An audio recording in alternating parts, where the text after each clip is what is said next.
Okay, so we have here the different tests for evaluation of our hemostasis. But the first part of this discussion will be discussing about some of the guidelines when we're having your coagulation studies. Okay, for the coagulation studies, okay, so although this one is not part of your primary hemostasis, so we'll just be discussing that one because it try to overlap with the topic with our primary hemostasis. Okay, for when we're doing here the collection of the specimen for your coagulation studies. Again, your coagulation studies includes here your prothrombin time, your activated partial thromboplastin time. Okay, so for that, you're collecting here your citrate tube. Our citrate would have here the buffer citrate as 3.2%. Okay, and the light blue will have here the 1:9 na dilution. Okay, that 1 part of your blood and 1 part of your anticoagulant and 9 parts of your blood. Then we have also here the drugs which try to interfere with the result of your platelets, like in the case of your aspirin. So remember here that if the patient would have on the aspirin therapy, so it would interfere with the result of your platelets. At the same time, in the presence of your anticoagulant, so if the patient is taking anticoagulant like your Coumadin or warfarin, it would try to prolong the test result of your coagulation studies. Okay, then we have here your protocol here when you are doing here your test for coagulation studies. The first one, so the tube must be collected first after your non-additive. You just need to follow the correct order of the draw. So, di ba, pag nag-collect tayo ng blood sample natin, so, especially if you're doing that one when you are collecting multiple tubes, the first one is your yellow top with your SPS, followed here by citrate, di ba? So, then red top, you just need to follow that one to prevent here the carryover of the anticoagulant from your previous tube that will be added to the next tube that would eventually try to affect your test results. Okay, another one, we need also to observe here the proper anticoagulant blood ratio. So when you are collecting the specimen, so you need to collect that one with the appropriate na volume ng blood natin. So for example, kung ito ang mark, okay, dapat you need to fill your blood up to this one. If not, like for example, the case of your short draw, kasi having short draw, so insufficient ang ating blood. Okay, pag insufficient ang blood, madami ang anticoagulant compare with your blood sample. And this will be the effects. It would tend to increase your coagulation test result. It would result you to the prolonged result of your coagulation studies. Paano siya nagpo-prolong ng coagulation test results natin? When you are doing your coagulation test, like your prothrombin time and your activated partial thromboplastin time, the principle of that is based on it's a clot-based na test. Sabing clot-based na test, ito yung mga tinatime natin kung kailan siya magpo-form ng clot formation. Okay, in order for that to be serving here as your clotting time, coagulation time, parang ganon. So, again, you try to collect the blood, di ba, with your anticoagulant and the citrate. When you are collecting the blood in a citrate, you are removing the calcium. Kaya hindi siya nagkaklat. Okay, pag na-remove ang calcium, however, ang mga test natin are coagulation, are mga clot-based. Okay, so paano siya ulit magka-clot? Since you try to collect your blood in your citrate. And then, the principle of your test for coagulation studies like your prothrombin time, activated partial thromboplastin time are clot-based. Okay, ito pag si clot-based, in-observe natin dito, tinatime natin kung kailan magka-clot ang blood. That become your test result for both your prothrombin time and activated partial thromboplastin time. So, para mag-clot ulit ang blood natin, your plasma collected with your citrate, nilalagyan siya natin ng reagent na calcium chloride.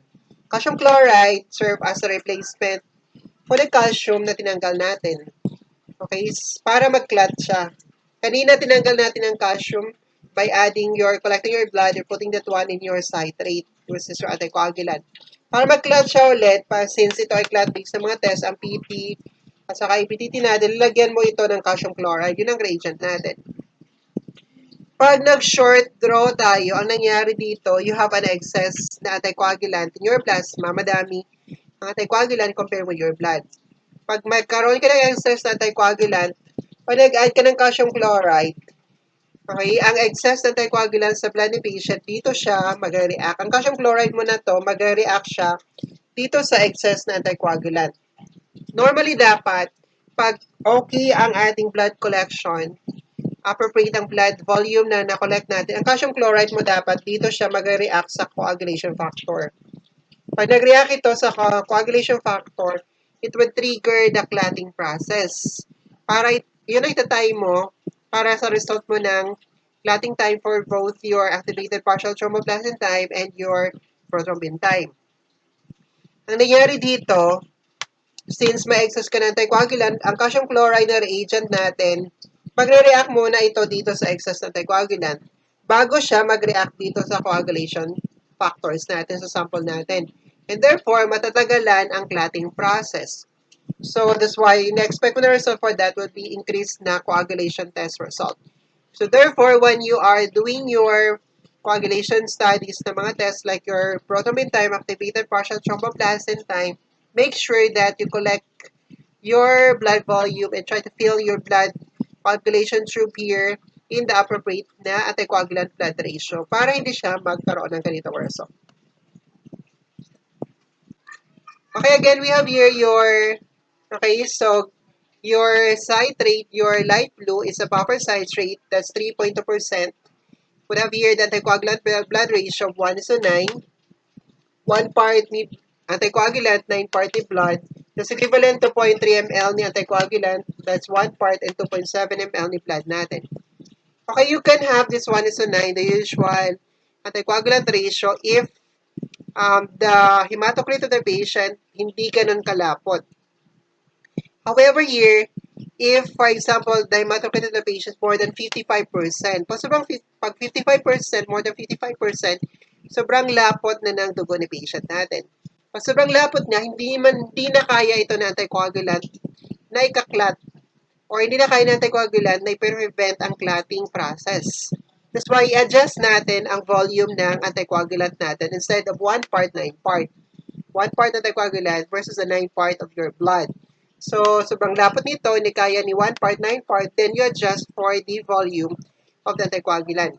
So, you need to follow here the formula for computation kung how much of the anticoagulant ang ilalagay natin in accordance with the volume of the blood na ginagamit mo or gagamitin mo with as your sample.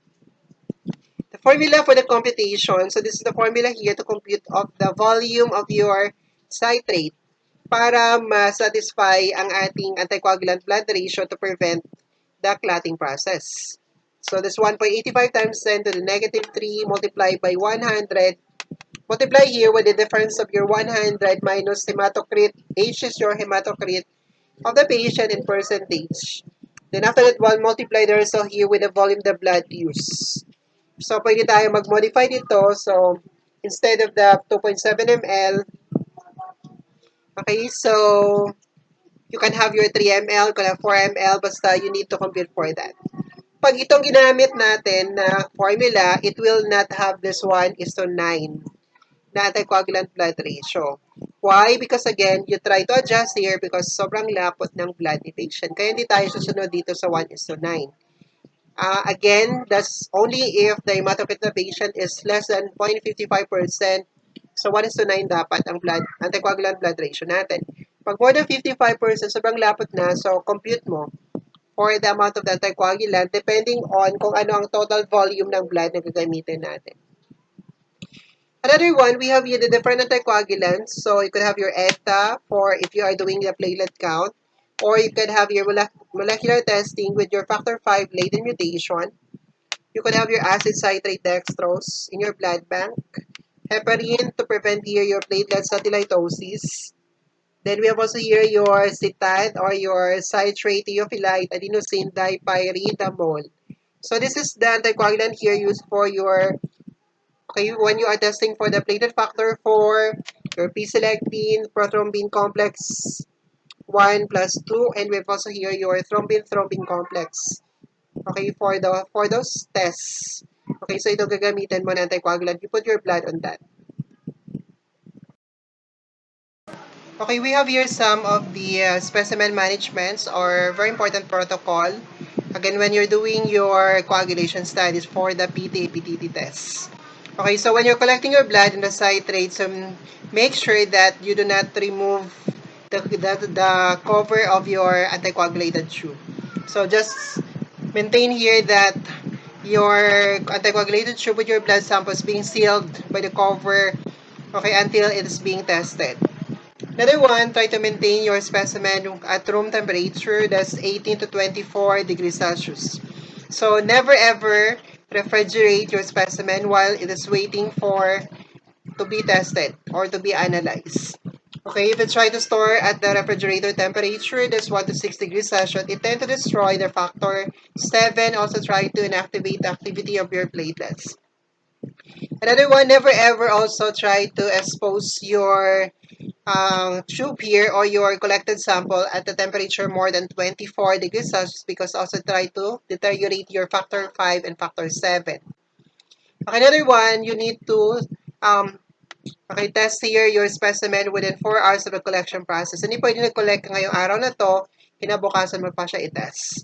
Again, your coagulation factors will not be stable on your collected blood sample and therefore it will affect the result, will deteriorate on standing or in the storage.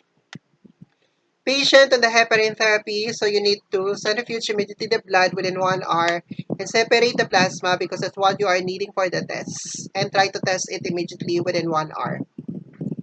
Okay, we have here our sample here for the platelet aggregation. So our sample for the platelet aggregation is your PRP, that's platelet-rich plasma for platelet aggregation. Okay, the platelet-rich plasma is being prepared here by collecting your blood in your citrated tube. You try to centrifuge at 50 G-force for 30 minutes. Platelet-rich plasma, because this one would have here contains a platelet count of approximately dapat more than 100,000 na platelet count. On the other hand, our sample here for coagulation studies should be the PPP or your platelet poor plasma. Okay, this one is poor plasma or platelet poor plasma because the platelet count here is only less than 100,000. Hindi siya dapat more than 100,000 because more than 100,000 na platelet count would tend to increase your result of your PT and your APTT. So you can prepare here your platelet poor plasma by centrifugation at 1,500 G-force. G-force here is your RCF, that's your relative centrifugal force, not your RPM. Okay, for 5 minutes, that would give you a plasma that's already a platelet poor plasma. Okay, now we have here the different tests for evaluation of your platelet function. So, for the platelet function, okay, so that would evaluate here the qualitative platelet disorders. Okay, so hindi siya yung mga thrombocytosis, thrombocytopenia. Okay, that's why, okay, that's your qualitative. The first test for evaluation of the function, pag sinabing qualitative, again, that's try to evaluate here the function of your platelet, not the number. Kahit madami or normal kanyang number, it could have here hindi siya functional, so it would be related to problem with the function of platelets. So that become qualitative na disorders. So you can evaluate that one by number 1, you could perform here your platelet aggregation test. Okay, let's speak about the aggregation. So it's ability of your platelet to combine to one another. This aggregation, di ba? So, para mag-aggregate ang ating platelet, where they tend to bind to one another. So, divided here into 2 stages. The primary aggregation, mag-aggregate siya if your platelets or in your platelet-rich plasma. Again, ang sample natin for your platelet aggregation test is your platelet-rich plasma. Your platelets in your plasma try to react with your agonist or your ligand. So, it considers here the primary aggregation. So, pag nag-add ka ng aggregating agent or agonist, pag-combine siya sa platelet, that's your primary aggregation. Pag nag-combine na sila, nag-release na siya ng kaniyang ADP. Again, ADP is the content of its dense granules. Then, nasa secondary aggregation na siya. Okay, then we have here the test principle for your platelet aggregation test. This is light transmittance or simply your spectrophotometry. Light absorption ito. It's based on the principle here that your platelet-rich plasma, platelet-rich plasma, okay, so platelet-rich plasma, then you try to combine with your agonist or your aggregating agent because you wanted to test for its aggregating property. Your agonist solution here is a dense solution. Pag sinabing dense, this is opaque. So, turbid ang ating solution. This is your reagent. So, ulit, pag nag-add ka nito at ito mangyayari, your platelet combine with your agonist. Okay, pag nag-combine siya, so magkakaroon ng, kung itong platelet mo, pag nag-add ka ng agonist, so this will enable your platelets na magka-clamp. Okay, until na lahat ng platelet mo ay magka-clamp na sila. Okay, so you reach here your maximum aggregation, so clamp na. So, ang mangyayari pag nag-clamp na sila, magiging clear na ang background natin. What you see are clamps na ng platelets. And what you have here, a clear na background. Kanina, turbid ang ating background is because here of your hindi pa nagko-combine o hindi pa nag-aggregate ang platelet natin. Pag nag-aggregate na sila, pag na-form na sila ng bigger clamp, it would render the background here na magiging clear. Pag nag-clear ng background, it would allow the light to pass through. Okay, so pag nag-decrease ng optical density mo, pag dumaan ang light, it would allow you to measure the absorbance. So therefore, ang principle nito is decrease the optical density. That will enable you to measure here the absorbance as a representation of the platelet aggregation response. Okay, we have here the aggregation pattern for each of your agonist or ligand. So, first we have your epinephrine. Epinephrine try to induce a biphasic pattern of aggregation. Your ADP and your thrombin could also induce a biphasic pattern of aggregation only when they are used here in a maximum or optimum concentration. Collagen, on the other hand, is a monophasic pattern with the secondary wave preceded here by a long lag phase. Then we have your arachidonic acid. Okay, arachidonic acid in your histidine, on the other hand, okay, try to induce here your monophasic pattern.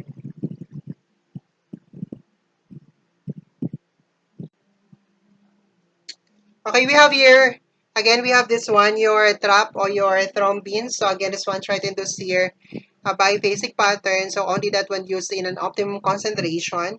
So your trap or thrombin agonist try to bind with the STR receptor in your platelet membrane in the form of your power 1 and power 4 in order for that to undergo a platelet aggregation.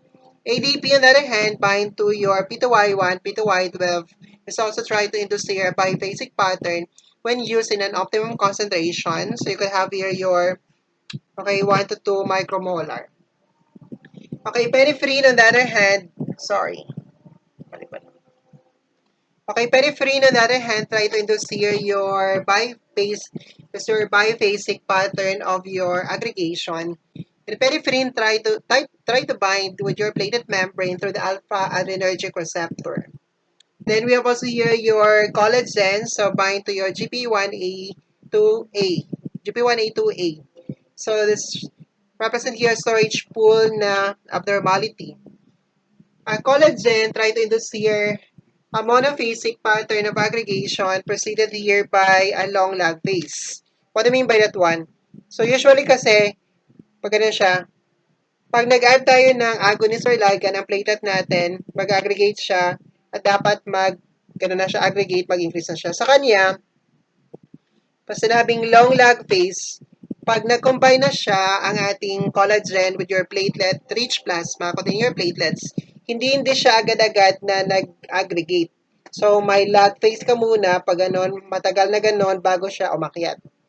Okay, that's your long lag phase, bago siya mag-aggregate. So, that's for your collagen. Okay, arachidonic acid, on the other hand, induce here monophasic pattern. So, arachidonic acid aggregation here, abnormality of that will try to assess problem related to your icosanoid pathway kasi andun siya sa icosanoid pathway natin. Then, restositine. Okay, restositine bind with your platelet through the GP1B95 complex.